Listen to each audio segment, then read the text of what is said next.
there's been a lot of talk about automating fleets and automation of fleets. Whenever somebody asks me what I think, well, first, my answer is I really don't know for sure. But I would say in my time in the industry, I see myself retiring before 80% automation is complete. How do you see automation happening? Is it going to be in stages, in your opinion? When are those stages? What might they look like, and when can we have a majority of freight being transported in an automated manner? Well, it's going to definitely be in stages and definitely be on operating dynamics. So there are levels of automation already taking place, and so lane assist, or so if you think of like when you have a truck and you have lane assist, I have it on cars too. They have them on cars.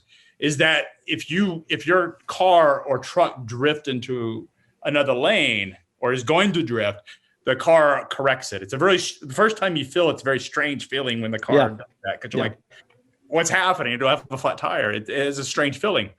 But that is a level of automation that is taking a computer and automating the experience. And so you'll see more and more of those types of technologies come to market over the next 3 to 4 to 5 years, where there'll be levels of automation that take place. Then what you actually see in certain scenarios is in certain closed loop environments, like at the ports, the port of Rotterdam, which is in Europe, they already have full automation, which basically there are these robotic trucks that move the containers off the ship and basically stack them. It's basically an autonomous yard that is doing automation inside of this sort of closed loop environment. You see autonomous warehouse trucks that are going around shifting trailers between different trucks. And so that stuff is all taking place right now. We're still a couple years out of seeing highway level automation or autonomous, where you'll have a highway dedicated and you'll have a lane dedicated to autonomous trucks. But it's coming, and it will happen within it won't be across the country, every single point to point, but you'll have highway level automation in certain highways that will happen within the next couple of years. Wow. Yeah. It's fascinating to me, and it's also a topic that a lot of drivers we speak with, because we participate in a good amount of live YouTube shows and things like that, and drivers constantly bring up, autonomous fleets, and they're going to take our jobs and that sort of thing. So it'll be interesting to see what happens and how long that actually might take, especially with how much regulation needs to be put in place, how much trust we need to earn from just people trusting these autonomous beasts, down the street. It's not really a technology issue. It's a public policy issue before it is a technology issue. And so if you think about like just Washington as a government, like how dysfunctional Washington is, we have enough issues passing laws in the United States to get anything done.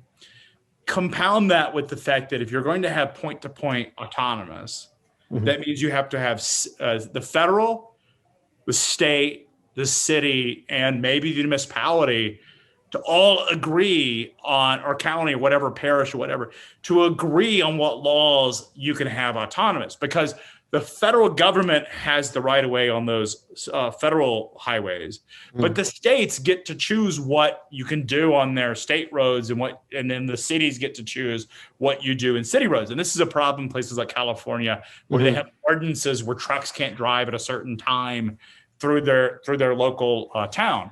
That's the same thing that you'll have with autonomous. Is a town or a state could pass a law that you're not allowed to have an autonomous truck go across its highways. Yeah, that's a pretty big issue. Imagine if Texas were to do that, that would take out a large piece of the country of being able to even travel through it. And so those are things that have to be figured out before we'll have any level of full autonomous. If I'm a driver, I'm not worried about it.